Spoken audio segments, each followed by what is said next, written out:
O jejum espiritual é aquele que você se consagra a Deus por um propósito específico. Você deixa de se alimentar para você ter a sua mente, o seu espírito muito mais aguçado para as coisas espirituais que Deus vai te revelar.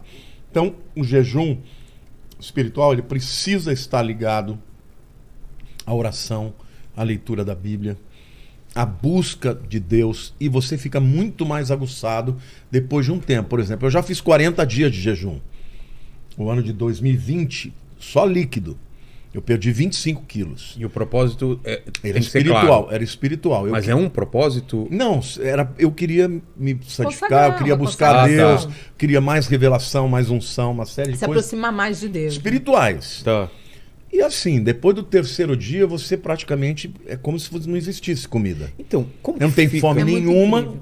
Não tem fome nenhuma, você fica super energizado, você faz tudo, eu pregava, fazia tudo. Mas você não fica pensando em comida? Nada, depois de 3 dias, não. Algumas pessoas como ele, 3 dias. Tem gente que leva uma semana. É um processo que você entra chama processo cetônico. Porque o que acontece? O teu corpo, ele precisa de energia. Só que o organismo, ele sempre busca a forma mais fácil. Então, carboidrato é a maneira mais fácil de um alimento virar açúcar. Exato. Quando você corta o carboidrato, ele vai dar aquele grito, ele quer vir com tudo. Aí você fica com fome, não tem, você fala, não vou, eu vou morder o pé da mesa. Abstinência. Depois de, normalmente, 48 horas, você entra no processo cetônico. Você não pode viver, o teu cérebro não vive sem glicose, porque o teu cérebro só se alimenta de glicose. Glicose é açúcar. Então o que ele faz? Ele vai direto na gordura do teu corpo. E aí ele transforma a gordura do teu corpo em açúcar e te fornece a energia necessária. Você sabe que você está num processo cetônico quando a boca fica amarga. É isso aí. Experimenta fazer um regime, não precisa nem ser jejum. Quando você corta completamente o carboidrato, você fica com a boca amarga. Quando você está com a boca amarga, você está perdendo gordura. Sim, o organismo está usando. Porque ele vai na tua gordura. Nossa, preciso ficar com a boca amarga. A sensação de boca amarga está sempre doce em minha boca. Então, mas veja, o objetivo no jejum não é esse. Tá. Embora seja o efeito fisiológico. É um benefício, né? Tem um benefício, mas muito tempo o jejum espiritual tem uma outra meta, não é a meta de eu vou te falar uma coisa. Emagrecer. No terceiro dia que eu estou em jejum, todas as dores de inflamação do meu corpo passam. Na hora. Os processos inflamatórios são interrompidos. A gordura é um processo inflamatório muito grande. Eu, com 3 dias de jejum, eu não sinto dor nenhuma. Eu quero falar, nunca mais vou comer na vida. Porque... E na Bíblia, quais exemplos a gente pode ter de jejum? Jesus jejuou, sim. Moisés jejuou, os fariseus jejuavam, entendeu? Existem vários tipos de jejum. Daniel jejuou na Babilônia 21 dias, só que o dele não foi abstinência de comida. Foi o quê? O de Moisés foi de comida e de água. Ele nem comeu nem bebeu. Igual de Jesus. É sobrenatural. Jesus não, Jesus bebeu. Foi só a Bíblia diz que depois de 40 dias ele teve fome. Ele não teve sede. Entendi.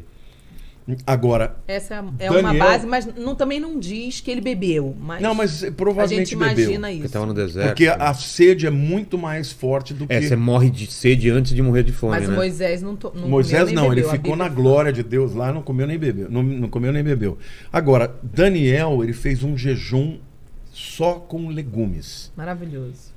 Isso também é maravilhoso. Eu já fiz esse de Daniel, 40 dias. Mas é um tipo de jejum, então. É um tipo de jejum. E não podia frutas, porque o verdadeiro jejum de Daniel não entra frutas. Tem a frutose. Só entrava melão e melancia, porque são considerados legumes. Era muito, muito incrível. Foi muito incrível. É bem difícil, né? Porque às vezes é melhor não comer do que tomar café da manhã alface e tomate. Entendi. O judeu não, né? Por quê? Eles comem alface, tomate e pepino todo dia. Todo dia. Café da manhã. O café da manhã, almoço e janta ser salada. E a gente, quando eu fiz 7 dias cru.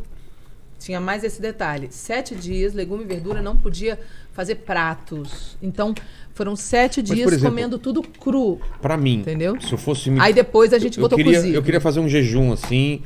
O que você recomenda? Começar com um pequeno e... Pequeno. Para tentar entrar num outro nível de... Faça um jejum de 3 dias. De líquido e... Só... Obrigado. Só de líquido, só água. Ou se você sentir muita fraqueza, toma uma água de coco e tal. Eu sugeriria você começar com um dia. É. Acordar amanhã, Eu já fazer fiz- um jejum, só entregar no outro dia. Isso Um pra mim é dia, fácil, porque eu já pronto. fiz jejum intermitente, eu fazia isso. Mas a diferença do intermitente é justamente a intenção que o pastor estava falando. E uma coisa interessante que eu acho Porque que a eu posso intenção te acrescentar. ajuda a conseguir ficar... Sim. Uma Não, coisa na interessante- verdade é para Deus. O jejum intermitente para regime ele não vai te dar poder não. espiritual. Claro que Pelo não, amor de claro que Deus, não. é. Mas você pode fazer Não, e não, o que eu tô trabalhar. falando é, se você tem um propósito, fica mais fácil Sim, você se não entendi. conseguir. Eu entendi né? o que você está perguntando. Eu acho que eu posso acrescentar para você aqui, ó.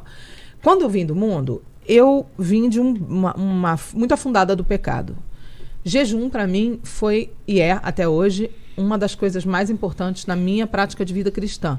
Por quê? Porque o jejum é negar a primeira forma que você tem de sentir-se suprido, que quando o bebê nasce, primeira forma de afeto, suprimento, se sentir preenchido, a primeira forma após sair do ventre é a amamentação. É a primeira coisa que a gente desenvolve, que a gente une tudo na alimentação. Então a alimentação ela tem a ver com a questão afetiva, emocional, identidade. É uma série de fatores que está ligada à alimentação. O estômago está no lugar da entrada da alma. Quando a gente tem visão aberta, onde a alma fica, é aqui, é na altura desse lugar. Quando a gente vai ministrar as pessoas, quando o Espírito Santo dirige para ministrar a cura da alma, a gente sempre é dirigido a colocar a mão na altura do estômago. Então tem toda uma ligação emocional junto com tudo. Por que o jejum é tão poderoso para mim? Eu acho que isso vai ser uma coisa boa para você também, para todo mundo que estiver nos ouvindo. Porque o jejum, lembra quando eu mostrei para você, a primeira vez que eu vim aqui, as 3 coisas? Eram as 3 garrafas, espírito, alma e corpo. E a carne é uma equipe chamada corpo e alma juntos, que é a mente e o corpo juntos, formam a carne que milita contra o espírito. Quando eu jejuo, eu enfraqueço a carne, enfraqueço o meu emocional, enfraqueço o meu corpo, para dar lugar a me fortalecer no meu espírito. O jejum é a forma mais eficaz de eu dizer para a minha carne, que é o corpo e a alma juntos, essa equipe, você não manda aqui. O jejum é a forma mais eficaz de eu dizer, carne... Porque fica teu corpo pedindo. Obrigada. E a forma mais fácil de eu... você disciplinando disciplinar. e submeter. Paulo diz assim, eu esmurro o meu corpo Isso aí. e o reduzo à escravidão.